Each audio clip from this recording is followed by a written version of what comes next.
Shalom. Selamat pagi Bapak Ibu yang kasih dalam Tuhan. Saya ucapkan selamat datang di rumah Tuhan pagi hari ini. Kita bersyukur, mengucap syukur atas kebaikan dan kemurahan Tuhan. Saya percaya semua karena kemurahannya pagi hari ini kita bisa bersama-sama berkumpul untuk memuji dan memuliakan nama Tuhan. Namun sebelum kita memulai ibadah kita pagi hari ini, saya mengajak Bapak Ibu untuk menyaksikan Warta Gereja untuk seminggu ke depan. Berikut Warta Gereja.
Demikian Warta Gereja. Juga saya ucapkan selamat datang bagi Bapak Ibu yang baru pertama kali beribadah bersama-sama di Gereja Bethel Tabernakel. Kami menyambut dengan penuh sukacita, kiranya kita bisa bersama-sama merasakan hadirat Tuhan di tengah ibadah kita pada saat pagi hari ini. Mari Bapak Ibu Saudara, kita akan siapkan hati kita satukan hati kita, namun sebelumnya kita bersatu dalam doa. Terima kasih Bapa, kami datang ke hadirat-Mu Tuhan sambil mengucap syukur, berterima kasih bahwa Engkau baik dalam kehidupan kami. Engkau setia. Kami percaya Tuhan, Engkau yang selalu ada dalam setiap kehidupan kami. Terima kasih Tuhan, pagi hari ini kami datang Tuhan, kami ingin memuji dan memuliakan nama-Mu Tuhan, karena kami tahu Engkau yang layak dipuji, Engkau yang layak disembah Tuhan. Kami bersyukur Tuhan karena Engkau, kasih-Mu selalu ada buat kami dan tak pernah berakhir Tuhan dalam hidup kami. Maka kami akan memberikan Tuhan hati kami Tuhan, hidup kami Tuhan pada saat pagi hari ini. Kami serahkan ibadah kami ke dalam tangan-Mu Tuhan. Engkau hadir, Engkau tahu setiap hati kami dan menjamah setiap hati kami Tuhan. Terima kasih Tuhan, ini doa kami Tuhan, kami serahkan di dalam tangan-Mu Tuhan. Hanya di dalam nama Tuhan Yesus. Mari Bapak Ibu, saudara-saudara, sama-sama kita yang percaya katakan amin. Kita masuk dalam hadirat Tuhan. Kita rasakan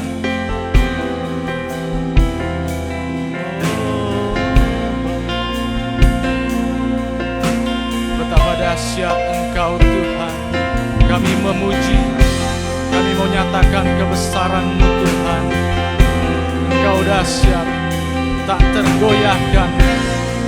Selamanya Engkau Tuhan. Mari sama-sama jemaat Tuhan kita angkat pujian ini. Betapa dahsyat Engkau Tuhan, pencipta segala yang ada, dulu sekarang sampai selamanya. Hanya Engkau Tuhan, tak terselami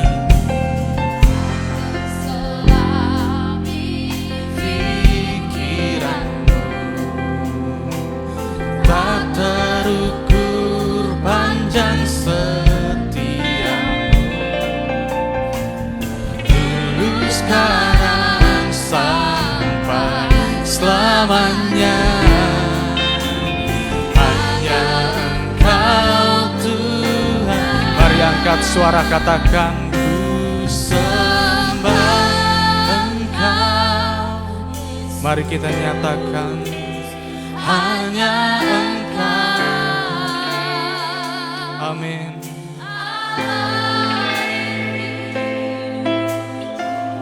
Tiada yang lain Tuhan. Hanya Kau.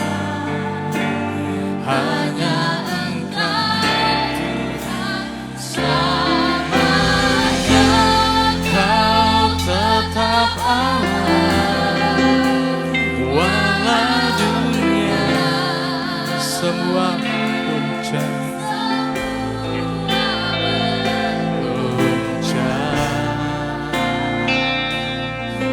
Tak tergoyahkan, kau tetap Allah. Kau tetap Allah kami Tuhan. Betapa dahsyat Engkau Tuhan, pencipta segala yang ada. Dulu, sekarang, sampai selamanya, hanya Engkau Tuhan. Katakan tak terselami.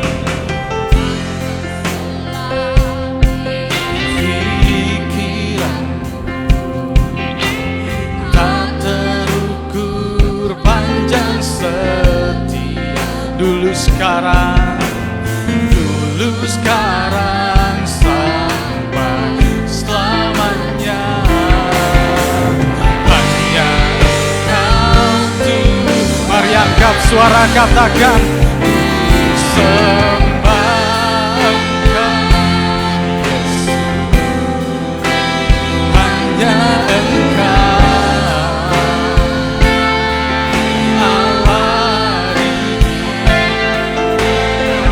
Kami nyatakan Tuhan, tiada yang hanya Engkau Tuhan, selamanya Kau tetap Allah. Walau dunia semua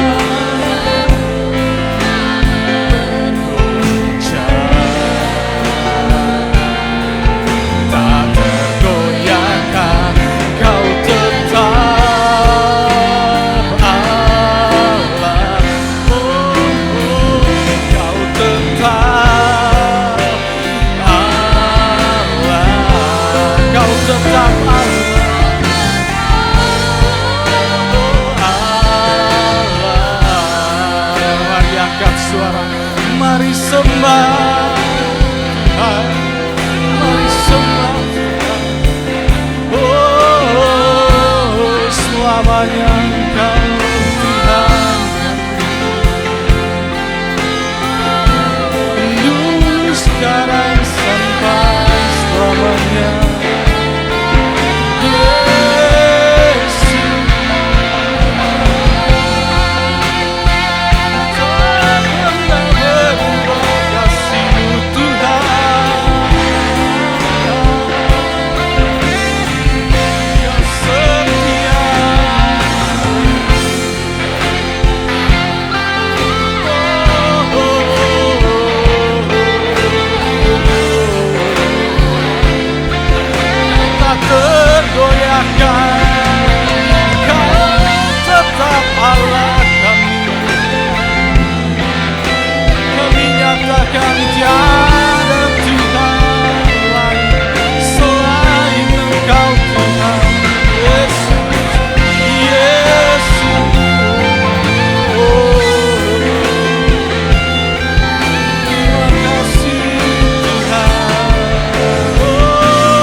berakhir di hidup kami Tuhan.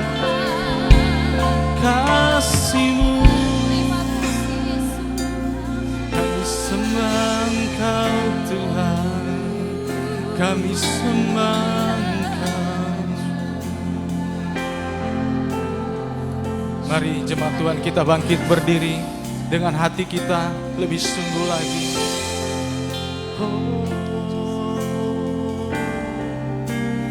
Ku sembah Engkau, Yesus. hanya Engkau Tuhan.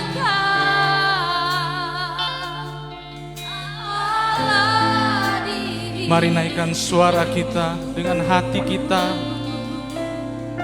Tiada yang lain, hanya Kau. Selamanya Kau tetap Allah, walau dunia semua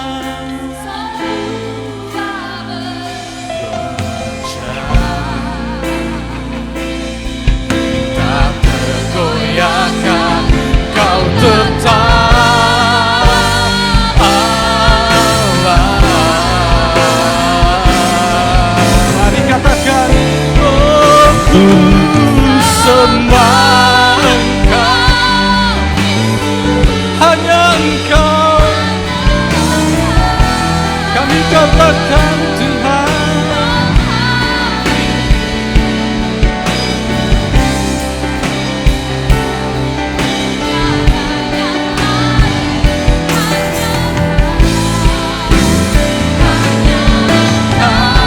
selamanya Kau tetap, walau dunia semua bergoncang. Mari katakan tak tergoyahkan, goyahkan, Kau tetap Allah. Mari katakan, oh, oh Allah, Kau tetap Allah, Kau tetap Allah. Haleluya. Beri kemuliaan yang luar biasa buat Tuhan kita lagi hari ini. Amin. Kita tetap bangkit berdiri. Siapa yang percaya Tuhan kita setia, walau bumi bergoncang, gunung-gunung meranjak, namun kasih setia Tuhan tetap ada dalam hidup kita. Hatiku percaya.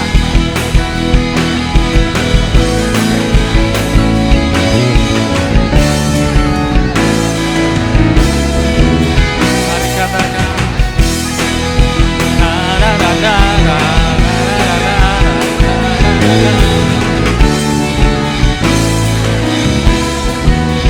Tuhanlah kekuatan, Tuhanlah kekuatan dan pasti Dia gunung batu, keselamatanku. Hanya padamu hatiku percaya, Allah berharap dan kota perlindungan. Ku mau selalu bersyukur, sebab cinta padaku takkan pernah berubah.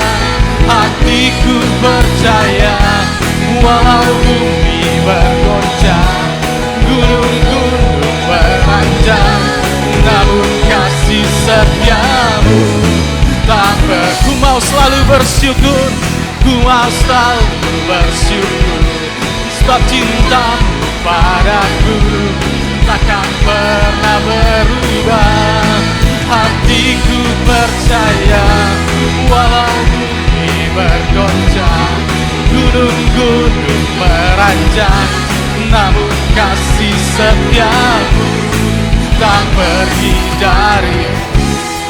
Kita percaya kasih setia Tuhan tak pernah berakhir di hidup kita. Amin. Haleluya.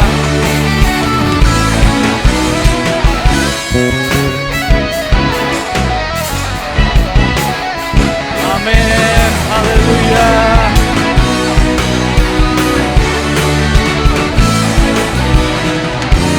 Mari Sama-sama dengan iman kita lebih lagi kita angkat pujian ini. Ku mau selalu bersyukur sebab cintamu padaku takkan pernah berubah.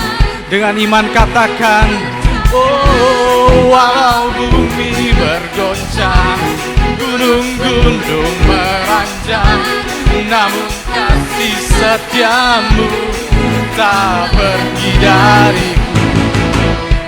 Lebih dahsyat lagi, ku mau selalu bersyukur sebab cintamu padaku takkan pernah berubah. Hatiku percaya walau bumi bergoncang, gunung-gunung meranjang, namun kasih setiamu tak pergi dariku. Kasih setiamu tak pergi dariku. Kasih setiamu tak pergi dariku. Mari bersorak-sorak bagi Tuhan.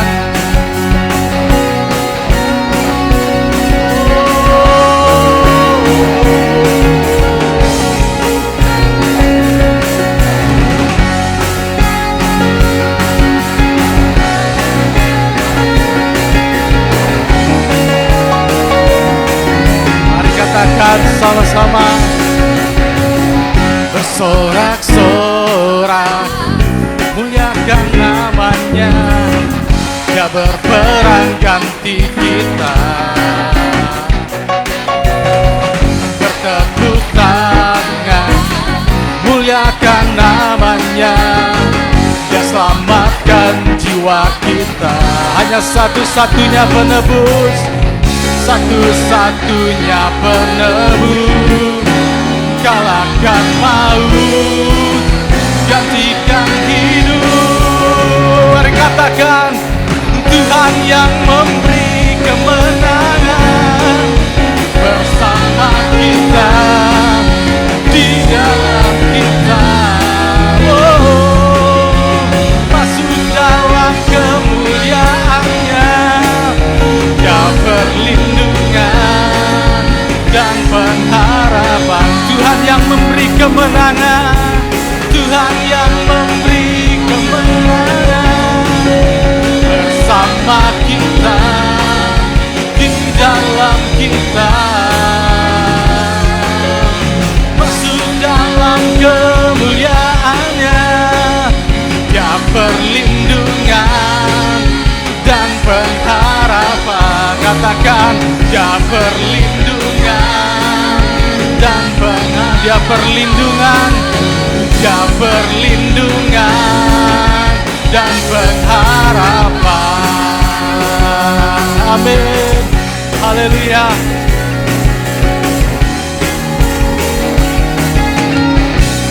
Berikan kemuliaan yang luar biasa buat Tuhan kita. Jemaat silakan duduk. Puji nama Tuhan, kita percaya Tuhan setia. Pujian kita pagi hari ini mengatakan Dia setia, Dia memberi kita kemenangan. Kita percaya, kita angkat satu pujian kembali. Tetap dalam hadirat Tuhan sebelum kita masuk dalam firman Tuhan pagi hari.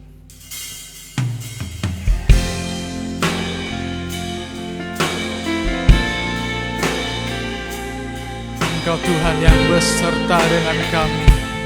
Kami percaya Tuhan.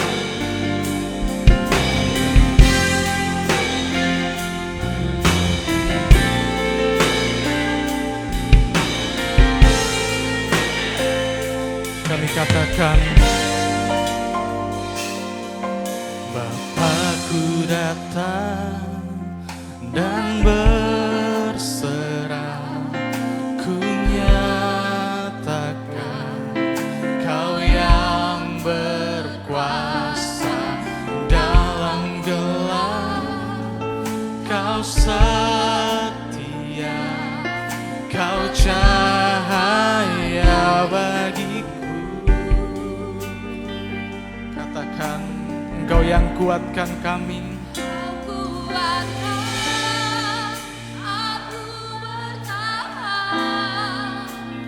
Kau harapan dan kesesakan, Kau buktikan kesetiaan-Mu Tuhan. Engkau Allah Immanuel. Mari kita yang percaya, Dia yang melepaskan kita dari setiap kesesakan kita. Mari katakan,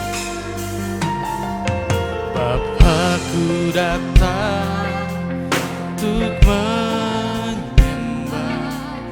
ku nyatakan Kau yang bertahan dalam lemahku. Kau setia, amin, Kau cahaya hidup. Mari katakan, Dia yang kuatkan, Kau kuatkan aku bertahan. Kau harapan dalam kesesakan, Kau buktikan kesetiaan-Mu Tuhan. Engkau Allah Immanuel.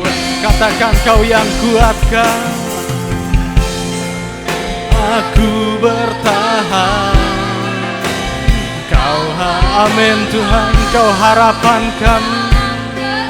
Engkau tunjukkan setia-Mu. Terima kasih-Mu Tuhan. Engkau Allah Immanuel. Lebih dahsyat katakan, oh Kau kuatkan aku bertahan. Kau harapan dalam kesesakan, Kau buktikan kesetiaan-Mu Tuhan. Engkau Allah Immanuel. Katakan, dan mimbar saya serahkan pada hamba yang lain. Allah Immanuel. Engkau Allah Immanuel.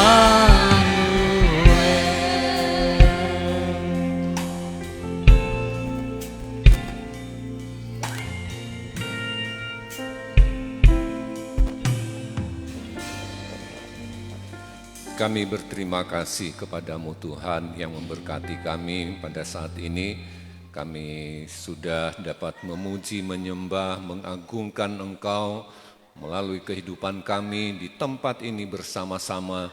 Terpujilah Engkau Tuhan kekal selamanya. Saatnya kami dengar firman-Mu, Roh Kudus menolong kami, Roh Kudus mengurapi pikiran hati kami. Kami disucikan, kami dikuduskan, dan kami diberi kemampuan supaya kami dapat belajar, dapat memahami setiap kebenaran sabda-Mu yang kami dengar pada pagi hari ini. Terpujilah Tuhan kekal selamanya. Dalam nama Tuhan Yesus Juru Selamat kami yang sempurna. Haleluya. Amin.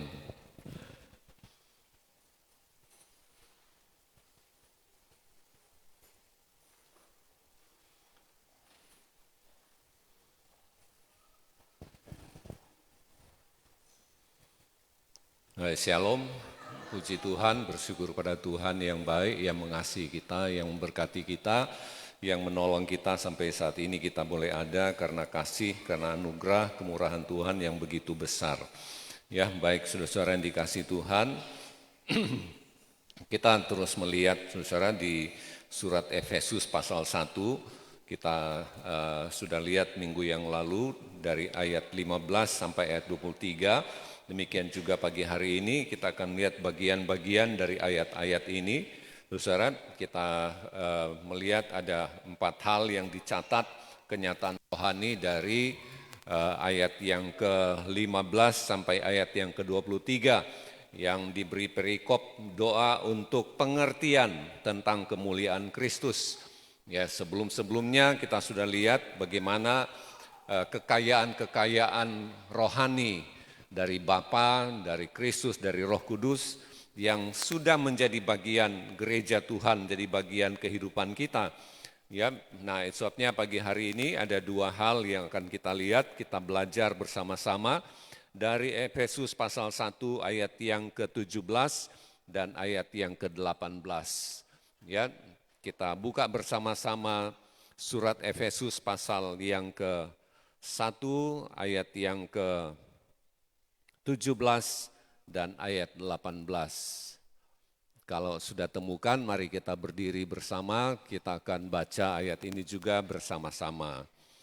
Efesus pasal 1 ayat yang ke-17, 18 kita baca mulai.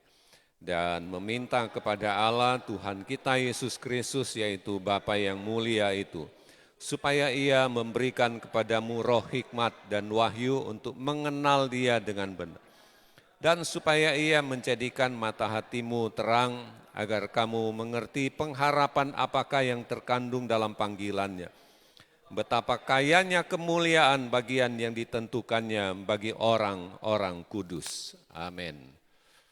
Ya, saudara-saudara yang dikasih Tuhan, Paulus seorang rasul yang luar biasa yang diberi penyataan-penyataan, diberi pemahaman-pemahaman. Ya, Roh Kudus sungguh bekerja, Roh Kudus sungguh menyatakan segala rahasia-rahasia berkat-berkat surgawi yang begitu besar, yang begitu kayanya. Nah, di ayat yang kita baca juga, saudara-saudara, di sini mau menyatakan kepada kita, dikatakan betapa kayanya kemuliaan, gitu. Dalam ayat 18 bagian akhir, betapa kayanya kemuliaan untuk gereja, untuk orang-orang yang percaya. Gitu. Ya, ayat 3 dia sudah mencatat bahwa segala kekayaan rohani. Gitu. Jadi situ berulang kali pasal 1 ini mencatat tentang kekayaan-kekayaan ya, yang luar biasa sehingga kita sebenarnya merasa begitu puas, begitu bahagia, begitu senang dalam mengiring Tuhan. Oleh karena ada jaminan-jaminan yang sudah dianugerahkan, yang sudah dinyatakan kepada kita sebagai orang-orang yang percaya.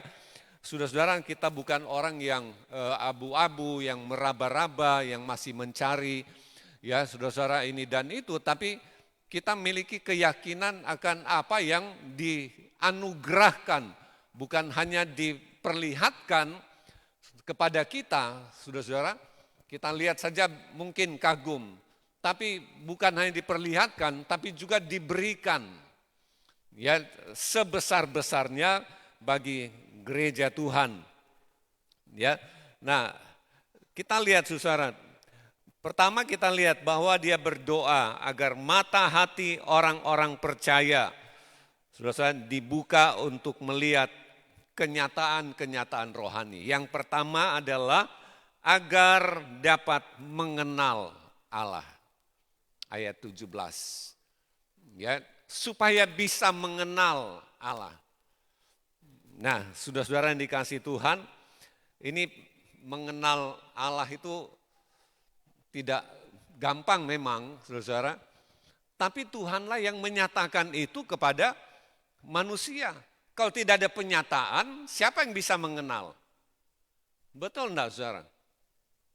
Kita tahu iya gitu. Tapi mengenal, kita tahu Presiden Amerika, Donald Trump. Ya, saudara-saudara, nah kita bisa kenal dia gitu. Bisa kenal. Nah, tahu dari media, berita gitu. Kita bisa kenal, kita bisa datang ke sana gitu dan ketemu, bisa ngobrol. Mungkin dia bicara tentang kesaksian dia dalam kehidupannya. Gitu. Oh iya, saya sudah kenal dia. Gitu. Dia juga kenal saya. Gitu. Pernah jumpa. Gitu. Ya, jadi pengenalan akan Allah itu satu pengetahuan yang tertinggi dalam kehidupan manusia. Gitu. Ya, suatu pengertian yang tertinggi. Ya kan? Kita lihat orang-orang yang saya beri catatan di sini, ateis bilang Allah itu tidak ada. Gitu. agnostik lagi bilang Allah itu ada, tapi tidak bisa dipahami, tidak bisa dijangkau oleh siapapun. Ada agama Taoisme gitu. Tuhan itu begitu jauh sekali. Kita tahu ada, tapi kita nggak bisa memahami Tuhan itu seperti apa, bagaimana, dan seterusnya. Tapi bagi gereja, bagi orang percaya, bagi orang-orang Kristen, saudara-saudara, firman Tuhan berkata, Yesus itu adalah representasi Allah dalam dunia ini. Dia menjadi manusia. Dan dia tinggal di antara manusia. Yesus bilang, kalau kamu mau lihat Allah, itu kamu lihat aku saja. Kira-kira begitu bahasanya. Kamu sudah melihat saya, ya sama, kamu sudah melihat Allah. Yesus bilang, percayalah kepadaku dan percayalah kepada Bapa, kepada Allah. Ya. Nah, saudara, seorang Rasul Paulus, dia jumpa secara pribadi dengan Kristus. Ya, dia ketemu muka dengan muka kepada Kristus dan dia tahu bahwa manusia sebenarnya tidak dapat memahami apapun tanpa pengenalan akan Allah. Nah, saya percaya kita sebagai orang Kristen adalah orang-orang yang sebagaimana kita mengenal Yesus, kita juga mengenal Allah. Ya. Ini doa Paulus dikatakan dan meminta kepada Allah Tuhan kita Yesus Kristus, yaitu Bapa yang mulia, supaya Ia memberikan kepadamu roh hikmat, roh wahyu untuk mengenal Dia dengan benar. Jadi di sini satu dikatakan roh hikmat itu satu pemahaman, ya secara logika kita juga bisa gitu. Ya kita memahami dengan baik, dengan sehat, saudara, dan kita boleh mengenal Allah. Ya, jadi mengenal Allah itu satu pemahaman, satu pengenalan yang tertinggi dalam kehidupan manusia. Kita boleh belajar dan satu pelajaran yang mungkin itu juga menjadi sesuatu yang sangat berguna. Orang menemukan ada hal-hal yang di bidang kesehatan yang kemudian itu dikembangkan, obat-obatan dan seterusnya dan berguna. Tapi pengetahuan tertinggi adalah mengenal Allah. Mengenal Allah.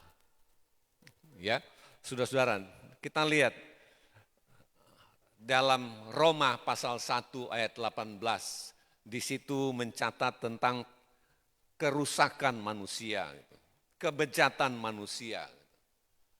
Kenapa, saudara-saudara? Karena manusia itu masa bodoh gitu. Ya, dia sengaja, dia bukan tidak tahu, saudara-saudara. Bukan tidak tahu, tahu tapi tidak mau. Dalam ayat 18 itu sampai ayat yang ke-32, kita tidak baca gitu. Tapi inilah mencatat tentang kefasikan manusia gitu. Kesengajaan tidak mau mengenal Tuhan. Ya, saudara-saudara, dari kesengajaan ini, sesuatu yang disengaja, masa bodoh yang sengaja terhadap Allah, terus ke penyembahan berhala. Dalam tingkatan-tingkatan itu yang kita baca gitu. Artinya berhala itu sebenarnya semua dusta gitu. Firman Tuhan mencatat. Jadi kebenaran itu digantikan dengan dusta gitu. Jadi dari kemasa bodohan, sikap yang disengaja tidak mau mengenal Tuhan, saudara-saudara, terus ke penyembahan berhala. Dari penyembahan berhala ke kebejatan moral, kerusakan. Nah, jadi ayat 18 sampai 32 mencatat bagian ini. Saudara-saudara, coba kita lihat ayat 32. Sebab walaupun mereka mengetahui tuntutan hukum Allah, yaitu bahwa setiap orang yang melakukan hal-hal demikian patut dihukum mati. Mereka bukan saja melakukannya sendiri, tetapi mereka juga setuju dengan mereka yang melakukannya. Ini kebejatan moral. Sampai sudah lihat di sini laki-laki dan laki-laki. Ya, jadi kerusakan manusia. Dari mana? Sengaja. Tahu ada Tuhan, tahu. Negara kita bukan negara agama, negara agamis. Negara yang bertuhan. Bahkan dasar kita itu Pancasila, ketuhanan yang Maha Esa gitu. Tapi moralnya gitu. Berapa persen? Banyak. Gitu. Iya kan, saudara? Kerusakan, kebejatan manusia gitu. Saudara, nah inilah yang kita lihat. Dimulainya itu dari ketidakmauan untuk mengenal Allah sebagai pencipta, pemelihara, penguasa, juru selamat, dan hakim. Masa bodoh gitu. Tidak mau mengenal. Atau orang beragama, atau dia seorang Kristen juga boleh. Gitu. Kenapa enggak boleh? Tapi bermasa bodoh sehingga dia tidak memahami dengan baik Allah itu pencipta, Allah itu pemelihara, Allah itu penguasa, Allah itu juru selamat. Allah juga hakim. Sehingga menjalani kehidupan, ya sudah, kalau memang mau mati, mati, kalau mau neraka, nanti di sorga, terserah. Tapi yang penting saya senang dulu gitu. Mau dosa atau bukan itu urusan nanti gitu. Nggak ada yang begitu kan saudara? Bukan tidak mau mengenal Allah gitu. Tapi sengaja gitu. Dosa dianggap sesuatu yang nanti urusan belakangan itu. Berapa banyak orang nanti sudah di tempat tidur rumah sakit baru mau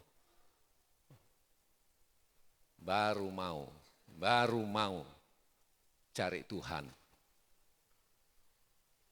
Dokter bilang kamu sakit ABC, ya sudah.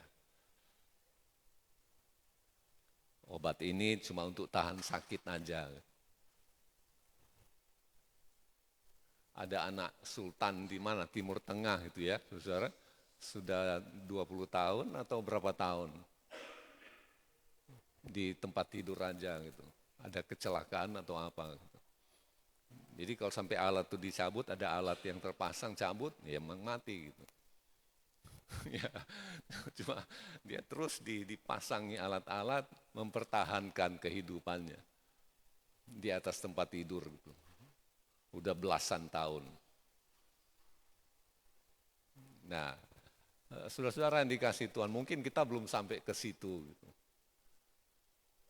Orang merasa masih sehat aja, kita masih bisa makan aja, kita masih soal dosa itu urusannya nggak tahu lah, nanti aja belakangan. Apakah masuk neraka, apakah masuk surga? Ada orang berpikir begitu, saudara. Dia pikir itu sesuatu yang sederhana. Gitu. Sesuatu yang sederhana. Gitu. Gampang aja. Gitu.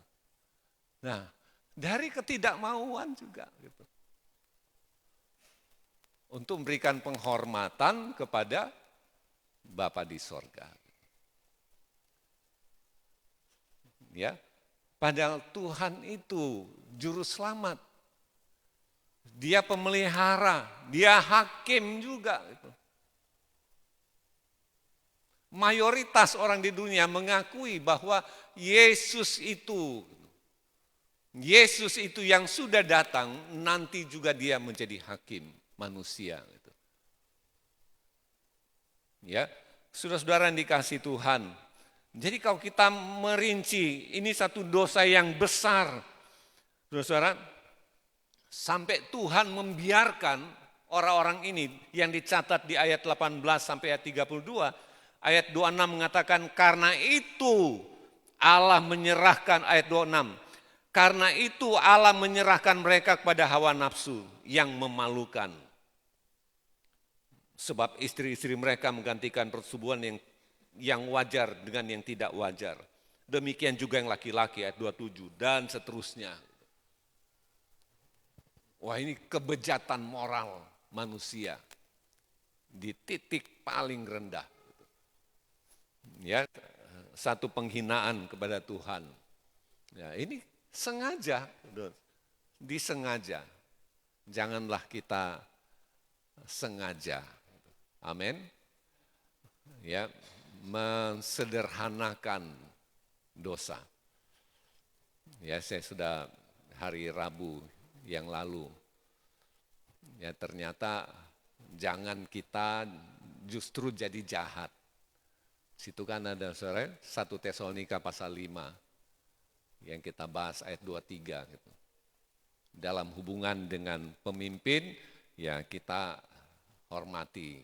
Dalam hubungan dengan sesama jangan sampai kita jadi orang Kristen juga yang jahat. Ya. Saudara-saudara yang dikasihi Tuhan, kita lihat saudara,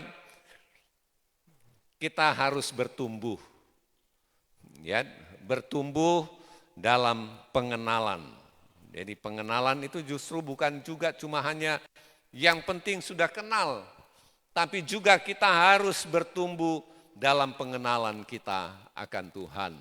Sampai ada satu contoh kan begitu saudara, orang buta yang pegang gajah. Jadi ditanya sama orang buta pertama, gajah itu bagaimana yang kamu tahu? Dia bilang, oh gajah itu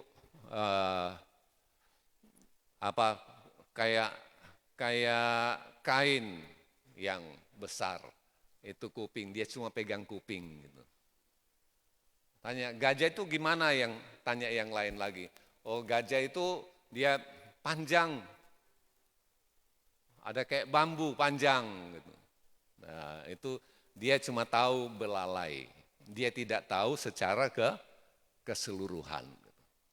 Tanya yang lain begitu juga, jawabnya semua, gitu. Karena dia cuma memegang satu bagian dari gajah itu. Nah, kita tidak buta, saudara-saudara. Kita harus bertumbuh dalam pengenalan akan Tuhan secara baik. Ya, mari kita lihat yang pertama. Yohanes 17 ayat yang ketiga. Yohanes 17 ayat yang ketiga.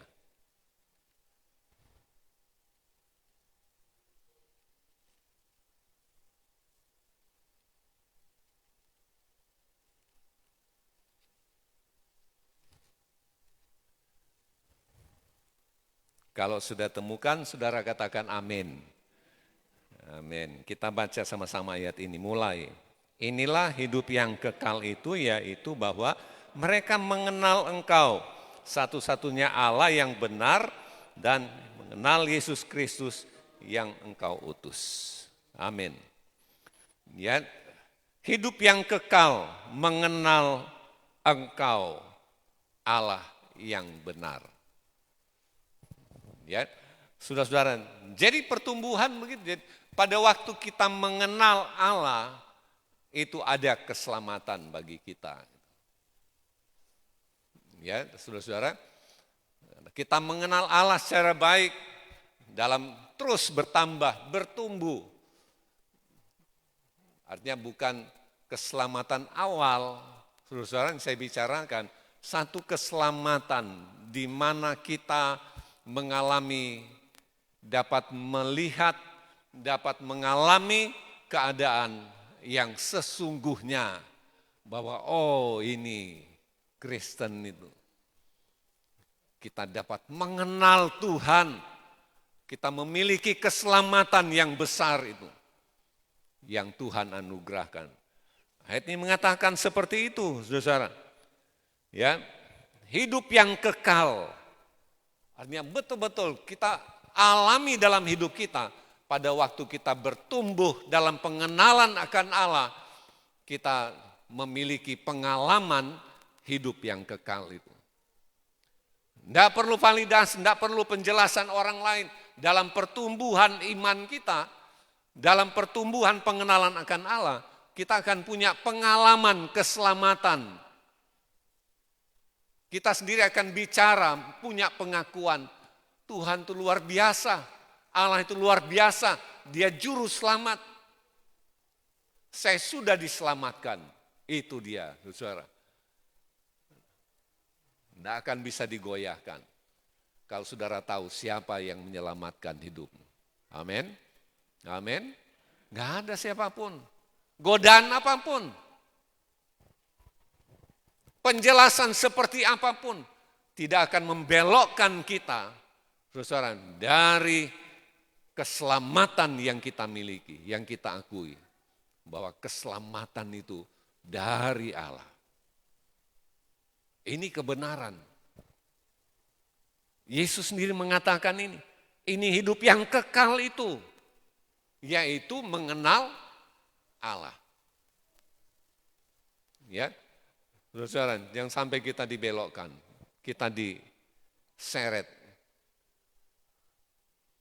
ke kanan, ke kiri. Sehingga kita justru jadi jauh dari Tuhan. Apalagi berbalik, meninggalkan Tuhan. Ayat ini menegas, Yesus mengatakan, ini hidup yang kekal. Kau mengenal Allah. Jadi pengalaman, kita akan punya pengakuan, Tuhan itu luar biasa, Allah itu luar biasa. Ya, saudara, Yesus itu lebih dari manusia gitu. Saudara-saudara yang dikasih Tuhan. Filipi 3 ayat 10. Filipi pasal 3 ayat yang ke-10.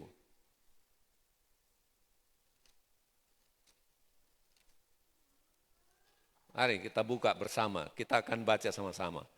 Kalau sudah temukan, saudara katakan amin. Kita baca mulai. Yang kukehendaki ialah mengenal Dia dan kuasa kebangkitannya dan persekutuan dalam penderitaannya, di mana aku menjadi serupa dengan Dia dalam kematian.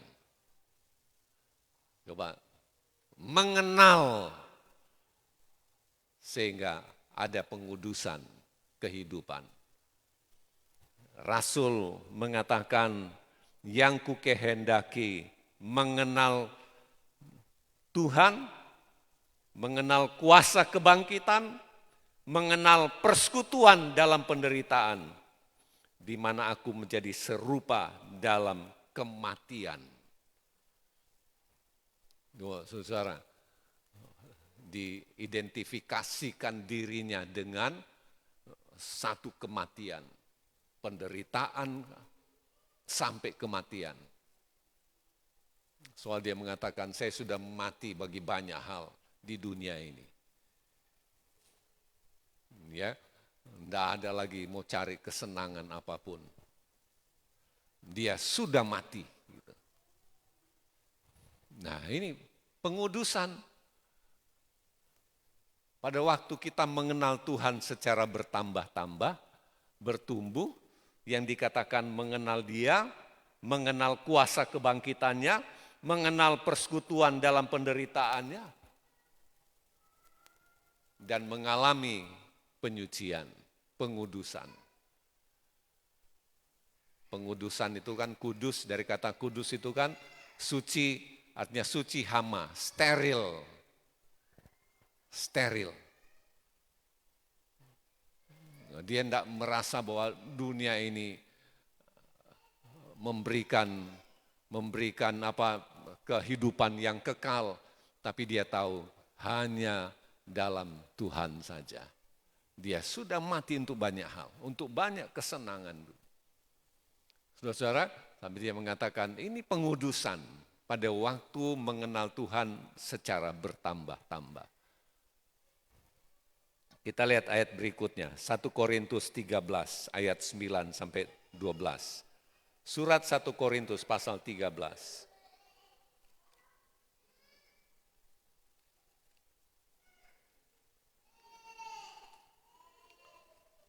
1 Korintus 13 ayat yang ke-9 sampai ayat yang ke-12. Kalau sudah temukan katakan amin. Mari kita baca ayat ini mulai. Sebab pengetahuan kita tidak lengkap, tidak sempurna.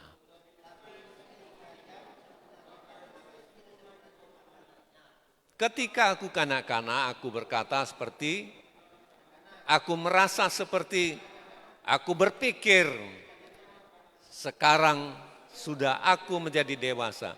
Aku meninggalkan 12, karena sekarang kita melihat dalam suatu gambaran yang samar-samar. Tapi nanti kita akan lihat muka dengan muka. Sekarang kau hanya dapat mengenal tidak sempurna, tapi nanti aku akan mengenal dengan sempurna seperti aku sendiri dikenal. Amin. Paulus itu orang yang terbuka dirinya. Gitu. Sebagaimana di luar itu di dalamnya begitu. Sudah lihat yang kata-kata akhir. Sebagaimana aku itu dikenal. Nah, dia ambil contoh itu. Kita mengenal Tuhan itu seperti itu. Dengan sempurna. Muka dengan muka. Seluruh eksistensi Allah itu dikenal oleh. Suatu saat pengalaman ini dikatakan mengenal Tuhan dengan sempurna. Itu berarti kemuliaan. Mengenal Tuhan dengan sempurna kemuliaan.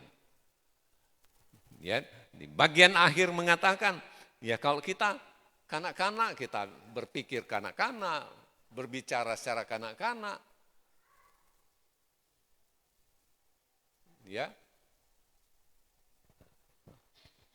Orang masuk gereja itu bisa tersinggung. Waktu Covid itu kan begitu ya. Masuk, jadi ada petugas, penjaga, pemuda-pemudi, Pak pakai masker Pak, apa itu pakai masker? Ya sudah saya pulang ke rumah aja gitu. Kebaktian di rumah gitu. Itu kan jadi berlaku peraturan umum. Pulang.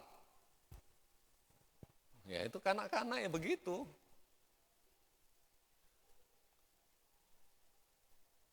Itu cuma minta pakai masker aja. Pak tolong Pak pakai masker. Enggak ada maskernya. Pulang, biarin aja. Apa boleh buat? Ya, kanak-kanak sulit. Udah mau bujuk anak-anak, sebentar begitu lagi dia itu. Ya kan begitu, saudara. Nah, Paulus bilang begitu, saudara. Nah, tapi sudah menjadi dewasa, ya sifat kanak-kanak itu udahlah, udah nggak ada lagi. Berkata secara anak-anak, berpikir secara kanak-kanak, ya saudara-saudara, bersifat sebagai kanak-kanak. Sekarang kita melihat dalam cermin satu gambaran yang samar-samar. Tapi nanti kita akan melihat muka dengan muka. Sekarang aku hanya mengenal dengan tidak sempurna. Tetapi nanti aku akan mengenal dengan sempurna. Seperti aku sendiri dikenal. Coba, ada tambahan kata-kata itu. Seperti aku sendiri. Artinya dalam pendalaman kita melihat Paulus itu orang yang terbuka. Sebagaimana mulutnya, ya hatinya begitu. Bagaimana pikirannya, gagasannya, oh iya hatinya begitu. Ya, saudara-saudara yang dikasih Tuhan. Nah, waktu kita lihat, saudara, muka dengan muka begitu jelasnya, itu dalam kemuliaan. Ya, sekarang mungkin merasa samar-samar. Kadang orang masih bertanya, kok di mana Tuhan itu? Orang lain sehat, kok saya sakit. Orang lain kuat, saya lemah. Di mana Tuhan itu? Saudara-saudara yang dikasih Tuhan, Tuhan gak usah tanya di mana. Dia tidak berubah dulu, sekarang, dan selamanya. Amin. Kadang kitalah yang bersikap jauh dari Tuhan. Kita yang bersikap di mana kita meninggalkan Tuhan, bukan Tuhan yang meninggalkan kita. Ya, dia sudah bilang domba-dombaku itu ada di kandang. Semua, saudara-saudara, kalau keluar kandang ya sudah gitu. Hanya domba-domba di kandang saja yang dapat makan. Ya, kita tidak bertanya Tuhan di mana. Tuhan ada dalam kandang. Tuhan tetap ada dulu, sekarang, dan selamanya. Dia tidak berubah, dia ada di sorga. Dan dia ada dalam hidup kita oleh Roh Kudusnya. Orang bertanya di mana Tuhan itu, ya memang Tuhan itu berarti nggak ada di hatinya, nggak ada di hidupnya. Ya, saudara-saudara yang dikasih Tuhan. Nah, kita lihat saudara, kenapa kita bisa punya pengalaman? Karena kita ini adalah orang-orang manusia yang diciptakan segambar dengan Allah. Menurut rupa dan gambar dari Allah. Sempurna. Sempurna. Jadi tujuan pengenalan kita adalah ini, dalam kesempurnaan itu sendiri gitu. Mengenal secara bertumbuh, mengenal secara bertambah, mengenal secara sempurna dalam kemuliaan. Semakin baik kita mengenal diri kita dan orang lain oleh karena kita mengenal Tuhan. Ini dalam pengetahuan tertinggi manusia gitu. Itu mengenal Tuhan. Baik, puji Tuhan, saudara-saudara. Itu sebabnya kita melihat dari ayat yang ke-18 surat Efesus tadi. Gitu. Mari kita ke ayat 18. Kita lihat yang berikutnya. Firman Tuhan berkata, dan supaya ia menjadikan mata hatimu terang, agar kamu mengerti pengharapan apakah yang terkandung dalam panggilannya. Betapa kayanya kemuliaan bagian yang ditentukannya bagi orang kudus. Yang kedua ini supaya kita mengenal panggilan. Supaya kita mengenal panggilan. Coba berikutnya gitu, dikatakan tentang panggilan. Panggilan itu ada kata-kata yang bagus di Alkitab.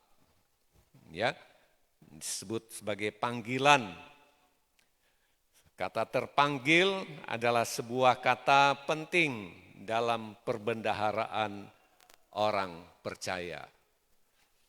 Ya, kata panggilan itu sebabnya kata jemaat adalah campuran dari dua kata Yunani disebut dipanggil keluar. Jadi kata gereja itu dipanggil keluar dalam bahasa Yunani. Eklesia. Ya, jemaat atau gereja itu punya arti dipanggil keluar dari dunia ini dan diutus untuk memberitakan Injil. Ya, saudara-saudara yang dikasih Tuhan, ini dipanggil. Nah, kita lihat Paulus tidak pernah lelah memberikan kesaksian bahwa Allah yang memanggil dia. Coba kita baca ayat ini. Galatia 1 ayat yang ke-5. Surat Galatia. Di belakangnya Efesus. 1 ayat 5.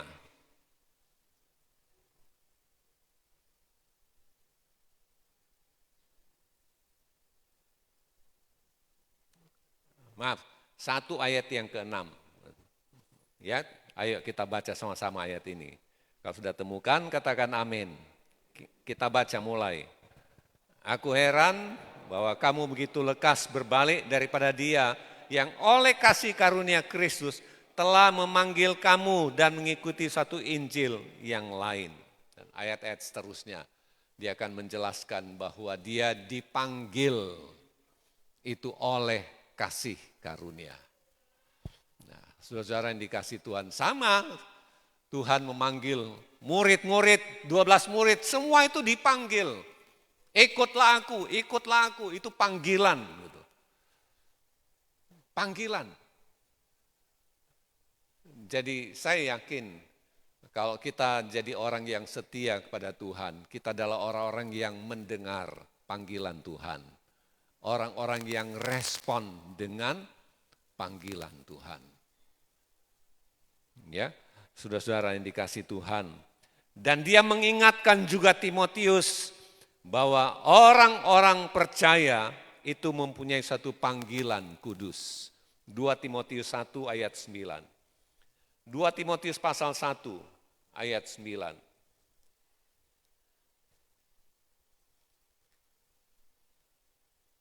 Mari kita buka bersama 2 Timotius pasal 1 ayat yang ke-9. Kalau sudah temukan, saudara katakan amin. Kita baca mulai. Dialah yang menyelamatkan kita dan memanggil kita dengan panggilan kudus, bukan berdasarkan perbuatan kita, melainkan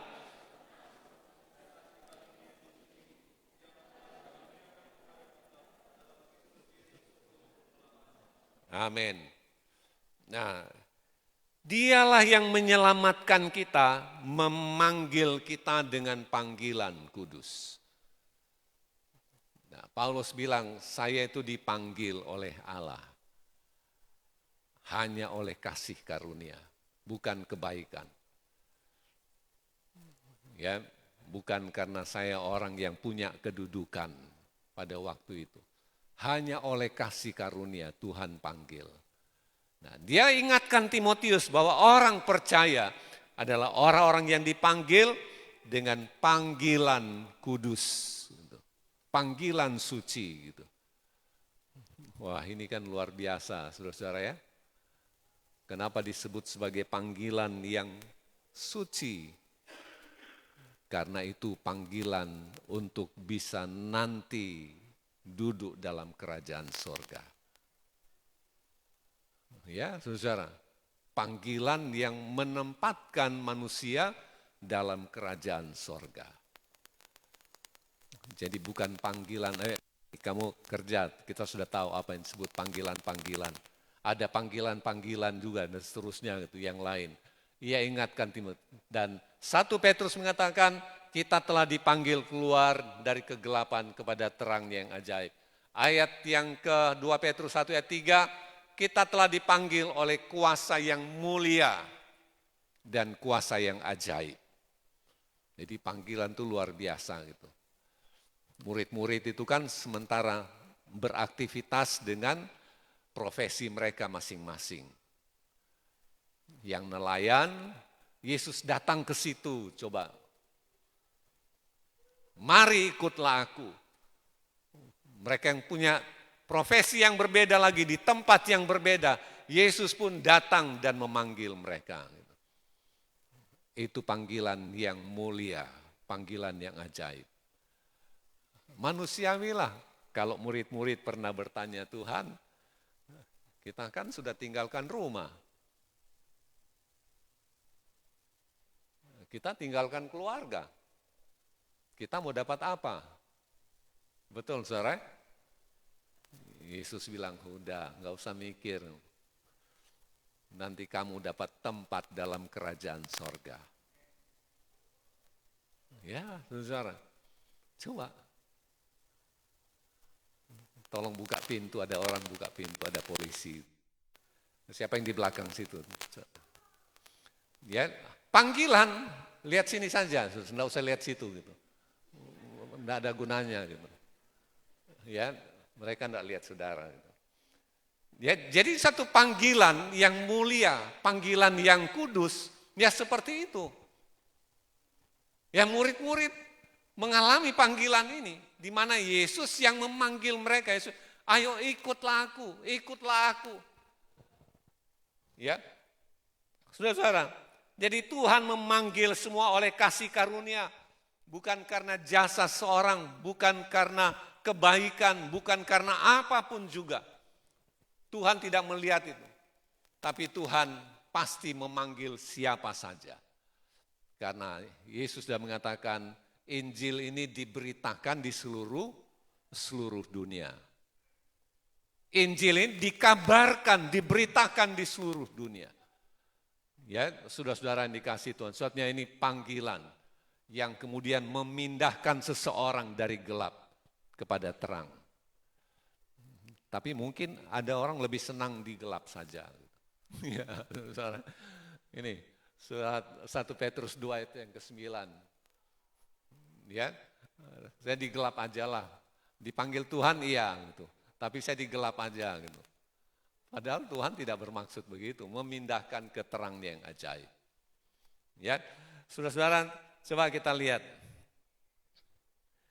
Nah, dia ingin juga, saudara, bahwa kita mengerti pengharapan yang terkandung dalam panggilan. Jadi di panggilan itu mengandung apa? Pengharapan. Nah, panggilan itu bukan tidak ada muatannya. Ada muatannya, ada isinya gitu.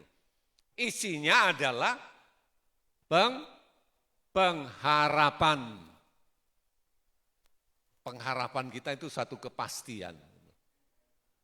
Kenapa? Karena ini ditulis. Amin. Ditulis. Terserah orang bilang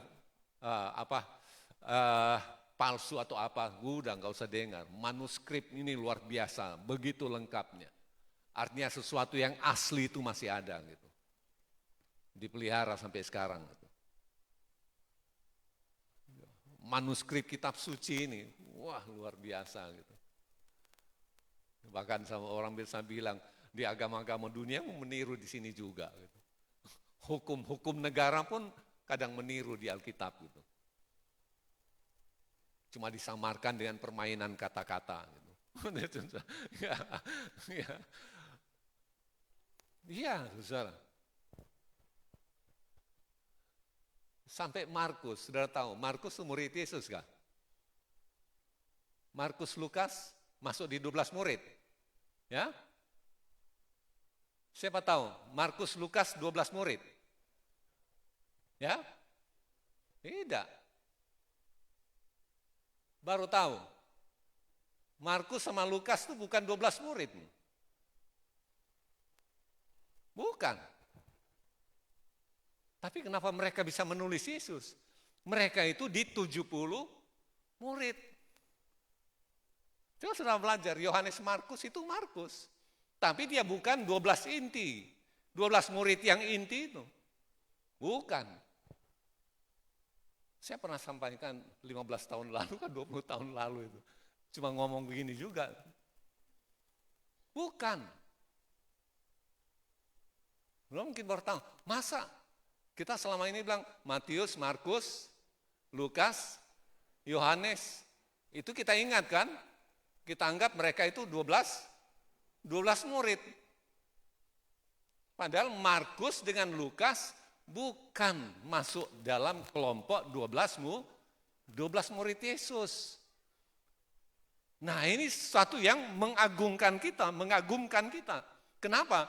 Karena mereka bisa menulis kehidupan Kristus secara baik. Apalagi Lukas. Apalagi Lukas. Kalau 12 murid itu suatu yang wajar. Mereka siang malam ikut kemana Yesus pergi. Tapi yang 2 murid ini mereka masuk di kelompok 70 murid yang diutus 2 berdua. Kemudian pelayanan-pelayanan Paulus itu kan ada juga masuk mereka itu. Markus, Lukas sampai menulis Kisah Rasul. Ya, Kisah Rasul ditulis oleh Lukas yang notabene bukan di lingkungan 12 murid. Saudara senang belajar Alkitab, nah pasti sudah pulang mendalami. Ya, sudah. Mereka bukan 12 murid. Yang selama ini mungkin kita pikir Matius, Markus, Lukas, Yohanes. Mereka itu murid-murid Tuhan. Yang sudah maksudkan adalah masuk dalam kelompok 12 murid. Bukan. Yohanes dan Markus bukan. Ya, bukan maaf. Bukan Yohanes, jadi salah lagi, bahaya itu. Ya, karena ini nanti masuk YouTube. Ya, Markus dengan Lukas. Jadi ingat itu, catat aja dan setelah belajar di rumah gitu. Ada panggilan tidak memberikan pengharapan, tetapi panggilan kita miliki dalam Kristus meyakinkan kita mengenai masa depan penuh harapan. Pengharapan dalam Alkitab berarti mengandung kepastian masa depan. Masa depannya apa? Ini, saudara. Coba kita baca 1 Tesalonika pasal 4. 1 Tesalonika pasal 4.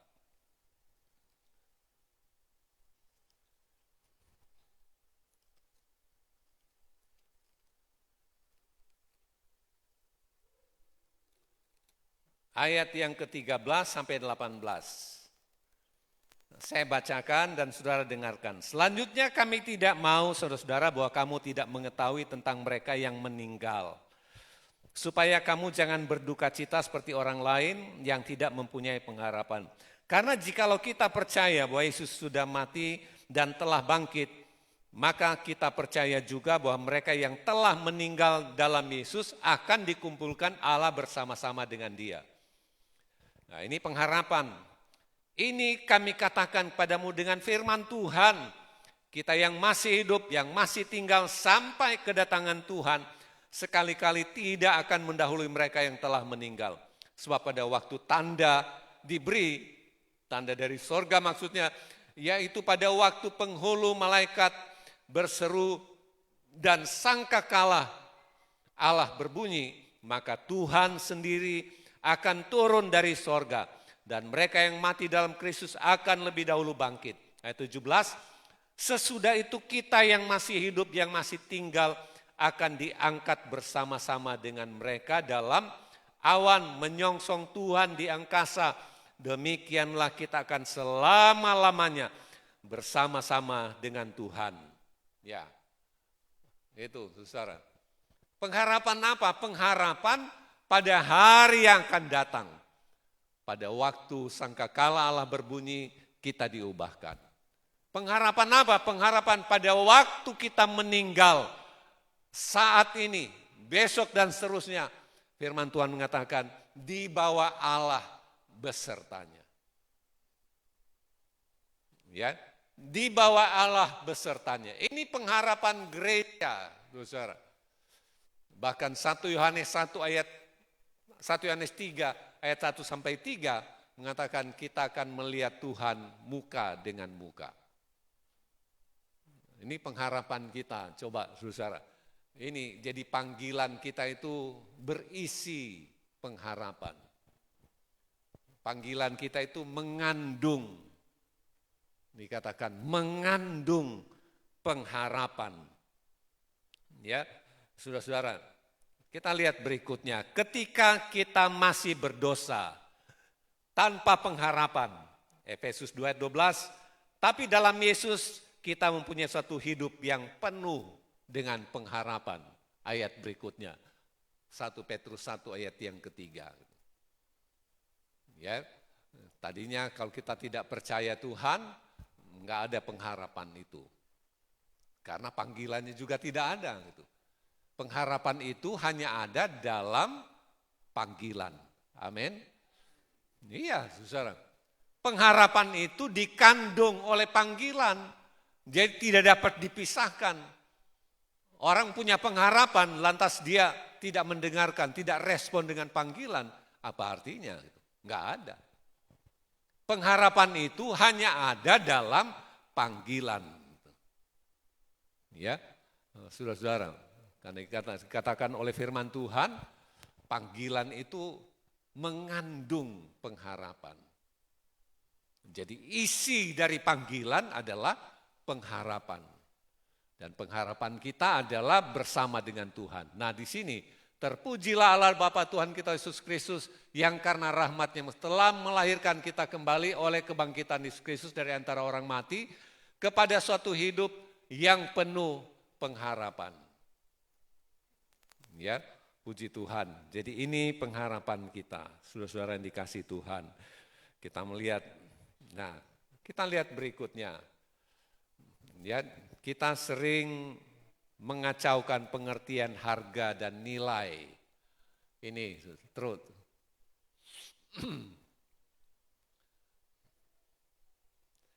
Efesus kita ke Efesus pasal 1 tadi gitu. Ya. Efesus itu adalah satu kota yang kaya dalam sejarah mencatat. Di situ ada kuil Artemis.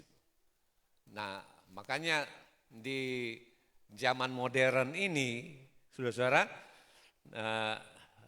itu merupakan kota itu merupakan surga bagi para arkeolog. Ya, segala kekayaan, segala kejayaan dari kuil yang begitu besar, begitu jaya, disembah, dipuja, yang menjadi pusat perdagangan juga kota Efesus, semua juga sudah lenyap. Sudah tidak ada. Jadi kekayaan-kekayaan ini yang dibandingkan maksudnya gitu. Ya. Kekayaan apapun itu habis. Ya, pokoknya yang apapun yang ada dalam dunia ini. Tapi nilai-nilai rohani dia akan bertahan. Ya, orang-orang Kristen yang pernah hidup di zaman masa surat Efesus ini, mereka sudah meninggalkan semua kekayaan-kekayaan di Efesus. Sekarang mereka sudah ada di sorga. Coba, saudara. Jadi antara harga dan nilai. Gitu. Harga. Artinya begini, kuil Artemis itu pun bisa dinilai, dihitung dengan rupiah, dengan dolar. Berapa harganya? Ya, kekayaan yang begitu besar di Efesus, berapa harganya? Bisa dinilai. Ya, bisa dihitung dengan mata uang. Jadi antara harga dan nilai. Nah, kehidupan yang ada dalam orang-orang percaya di Efesus itu nggak bisa dinilai. Sama, saudara-saudara, kekayaan kita dalam Kristus nggak bisa dihitung dengan rupiah. Keselamatan yang kita miliki tidak dapat dinilai dengan rupiah, dihitung dengan rupiah. Tapi nilai keselamatan itu sesuatu yang luar biasa. Dia akan kekal dari sekarang sampai selamanya. Pengharapan menjadi bagian dan panggilan harusnya menjadi kekuatan yang menggerakkan kita. Ya, dinamis, yang membangkitkan semangat orang-orang percaya dalam kehidupan, memberikan dorongan yang kuat kepada kita untuk menjadi kudus, menjadi apa? Taat, lantas menjadi setia. Nah, ini tujuannya. Artinya orang yang punya pengharapan, ya, dia panggilan, ada pengharapan, dia punya tanda. Tanda adalah apa? Sama-sama. 1, 2, amin. Mari kita belajar. Itu tandanya orang yang punya panggilan, lantas dia punya pengharapan, adalah suci, taat, dan mulia. Ya, nggak bisa dinilai dengan rupiah gitu.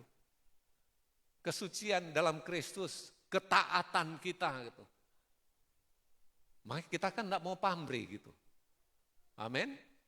Motivasi kita datang ibadah pure, murni untuk memuja, menyembah Tuhan. Kita tidak minta Tuhan, saya perlu uang, saya perlu duit, enggak ada. Kita datang betul-betul, saya menyembah, memberi hati kita bagi Tuhan. Itu tandanya. Enggak diukur-ukur, dinilai. Saya sudah rajin, saya sudah setia. Kok Tuhan enggak tolong saya? Enggak usah hitung itu. Ya, saudara-saudara. Yakinlah, saudara-saudara, bahwa ini tanda dari pengharapan yang ada dalam hidup kita. Kita punya pengharapan, makanya ada kekudusan, ada kesucian, ada ketaatan, ada kesetiaan. Mulia dalam hidup kita. Ya, puji Tuhan. Jadi ini satu kenyataan rohani bahwa kita pada suatu hari nanti akan jumpa muka dengan muka. Ini dikatakan supaya kita mengenal Allah dan mengenal panggilan. Mengenal Allah suatu pengetahuan tertinggi. Mengenal panggilannya, ada kandungannya di dalam panggilan, yaitu pengharapan. Tuhan Yesus berkati kita semua dengan firman Tuhan yang kita dengar pagi hari ini. Roh Kudus menolong.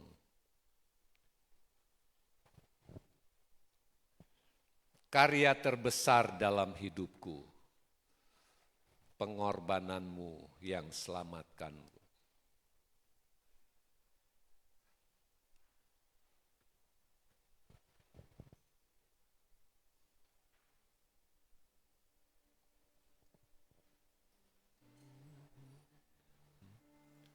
Karya terbesar dalam hidupku, pengorbananmu yang selamatkanku. Engkaulah harta yang tak ternilai, yang ku miliki dan ku hargai. Yesus, Engkau ku kagumi. Mari kita berdiri semua. Karya terbesar, karya terbesar. Amin. Haleluya, haleluya. Yang selamatkanku, Engkaulah harta yang tak ternilai, yang ku miliki dan ku hargai. Yesus, Engkau ku kagumi. Karya terbesar. Oh, amin. Pengorbananmu yang selamatkanku, Engkaulah harta yang tak ternilai, yang ku miliki dan ku hargai.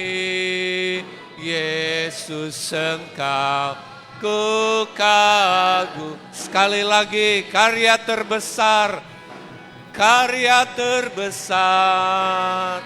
Oh, dalam hidupku, pengorbananmu yang selamatkanku.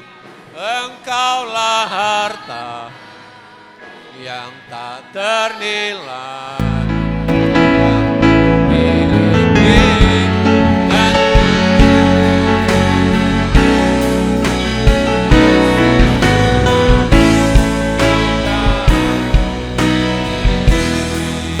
Yesus, Engkau ku kagumi.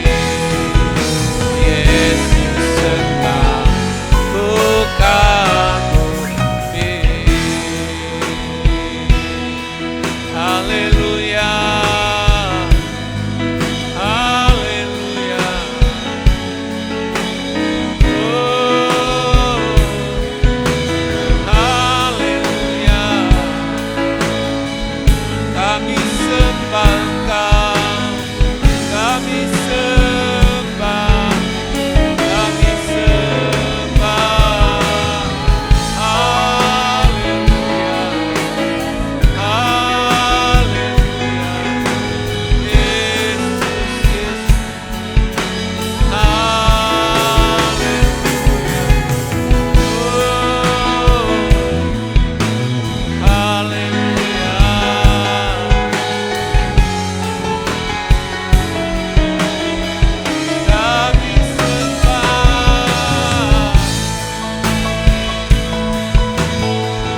berterima kasih. Terpujilah Engkau Tuhan, kekal selamanya. Kami sungguh bersyukur, berterima kasih. Engkau dipuji, ditinggikan, diagungkan. Engkau dimuliakan sekarang dan selamanya. Bersyukur untuk anugerah-Mu, bersyukur untuk firman-Mu Tuhan yang sudah kami dengar, memeteraikan dalam setiap kehidupan, tumbuhkan kebenaran, semua bagi kemuliaan-Mu. Terima kasih Tuhan, terpujilah Tuhan kekal selamanya. Ini hati kami, ini hidup kami Tuhan. Kami senantiasa buka hati kami, supaya Tuhan terus tinggal oleh Roh Kudus-Mu, memenuhi hati kami, sekarang dan selamanya. Berkati pekerjaan Tuhan di tempat, pelayanan-pelayanan kami yang berjalan pada minggu ini, diberkati Tuhan. Berkati semua jemaat, Bapak Ibu, pemuda-pemudi, anak-anak. Tuhan berkati semua, oh Tuhan, seluruh keberadaan anak-anak. Dalam pekerjaan, dalam usaha, dalam rumah tangga, dalam pergumulan-pergumulan kehidupan saat ini. Diberi kemenangan, diberi kekuatan, dapat melewati setiap masa kehidupan yang sukar sekalipun. Tuhan jamah mereka yang sakit, mereka dipulihkan, disembuhkan. Kami doa Tuhan jamah Bapak Matius, Pak Dok Seriu, Pak Jone Sibuan, juga Bapak Albert Latui Hamalo dijamah, dipulihkan. Bahkan saudara-saudara lainnya yang saat ini dalam keadaan sakit. Tuhanlah penyembuh kami yang ajaib. Lawat mereka semua dan mereka terima kekuatan, terima pertolongan, terima pemulihan, terima kesembuhan. Nama Tuhan dipermuliakan. Anak-anak kami dalam masa pertumbuhan mereka diberkati, dalam pendidikan mereka juga Tuhan tolong. Kami yakin Tuhan yang mulihkan. Demikian juga Cindy, Tuhan jamah, Tuhan beri kuat, Tuhan memulihkan, tidak ada apapun dapat membahayakan fisiknya, organ-organ tubuhnya, semua dalam keadaan yang baik. Nama Tuhan dimuliakan. Tuhan tolong berkati sanak saudara keluarga kami, anak-anak kami semua, dimanapun mereka berada, diserta Tuhan dalam hidup mereka, dalam aktivitas mereka, rumah tangga, pelayanan mereka, pekerjaan mereka, diberkati Tuhan. Semua gereja Tuhan, semua hamba-hamba Tuhan, seluruh umat Tuhan di berbagai tempat, pergumulan-pergumulan gereja, Tuhan beri kemenangan. Kami doa bagi kesatuan gerejamu, semua diberkati Tuhan. Kami doa bagi bangsa negara kami Indonesia, Tuhan tolong bangsa ini yang kami cintai, yang kami kasihi. Kiranya Tuhan yang berkati senantiasa. Pemerintah kami, pusat daerah, semua diberkati Tuhan dengan hikmat surgawi. Secara khusus juga Muara Jawa di mana kami tinggal. Sejahtera Tuhan pun hadir di kota kami.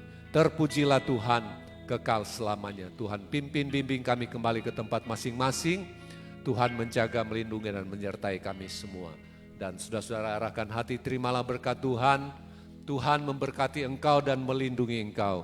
Tuhan menyinari engkau dengan wajahnya dan memberi engkau kasih karunia.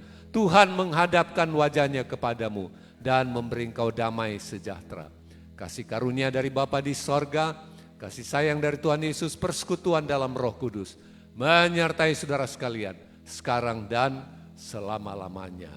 Kita semua yang mengasihi Tuhan, diberkati Tuhan, sama-sama berkata, amin. Shalom, selamat hari Minggu.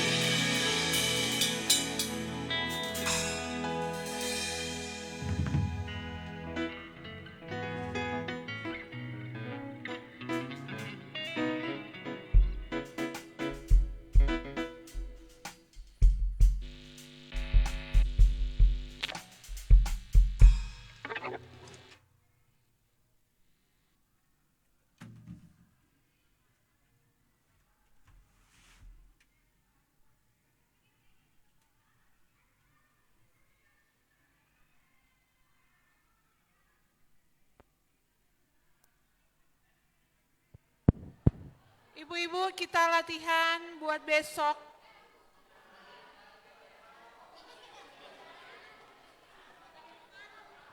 Ibu-ibu, kita latihan sebentar buat besok.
Ibu-ibu langsung maju aja ke depan biar cepat selesai.